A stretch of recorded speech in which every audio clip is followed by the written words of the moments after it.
الله تعالی پیدا کړی الله. د عبدالغفار همدرد د جنازې مراسم. نوموړی ډاکټر و او د کابل طبي پوهنتون د یوې برخې رئیس و. تېره اونۍ د کابل په کارتیناو سیمه کې د خپل شخصي معاینهخانې مخ ته ووژل شو.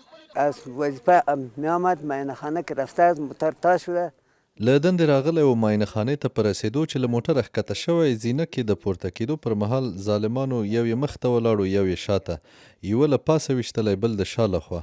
ډېر لایق، هوښیار او خیر غوښتونکی انسان و او له ټولو خلکو سره یې مرسته کوله. دلسوز بود، خیرخواه بود و کلگی مردم کمک میکرد. له پیښې څو ورځې وروسته د طالبانو له لوري یوې خپرې کړې ویډیو کې نیول شوی کس مني چې ډاکټر غفاري د 2000 امریکایي ډالرو په بدل کې د یوه بل تورن کس په مرسته وژلی دی. یک استاد طب د طب پوهنځي استاد او کادر و. داسې کادرونه په افغانستان کې کم دي. زموږ ټوله کورنۍ او ټول افغانستان خفه او په غم ناست دي. و خانواده ما را به غم و کل افغانستانه. کابل ښاریان له مخ په ډېرېدونکي جنایي جرمونو اندېښمن دي. وایي اوسني واکمنان دي د دغو جرمونو په ځانګړي ډول د هدفي وژنو مخه ونیسي.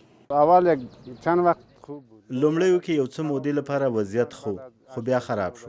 په کوڅه کې وروسته له 8 یا 9 بجو چې یوازې لوټي دي، که څه در سره پیدا نه کړي او در سره په جګړه شي وژني دي. امنیت خوبتر بود، بیشتر خوب بود. پخوا امنیت ښه و، خو اوس دې وختونو کې یو څه هدفي وژنې ډېرې شوي او له 7 یا 8 بجو وروسته یو څه خطر شته. سړی نشي کولی بهر ووځي. آدم بیرون برآمده نمیتونه. طالبان وایي په تېره میاشت کې 320 جنایي پیښې ثبت کړي او په تړاو تورن کسان هم نیول شوي دي. په تېره یو میاشت کې زموږ د کابل امنیه قومندانۍ سره تقریبا 320 د جنایي جرمونو قضیې ثبت دي چې د دې جرمونو په تړاو باندې موږ 250 تنه نیولي دي. په دغه کې په تېره یوه میاشت کې تقریبا 12 د قتل قضیې ثبت شوي دي. د 2022 کال په اګست کې واک ته د طالبانو له رسېدو وروسته که څه هم جګړه ختمه شوه، خو له بېلابېلو ولایتونو د امنیتي او جنایي پیښو ریپورټونه ورکړل شول چې پکې تر ډېره پخواني نظامیان او مذهبي اقلیتونه نښه شوي دي.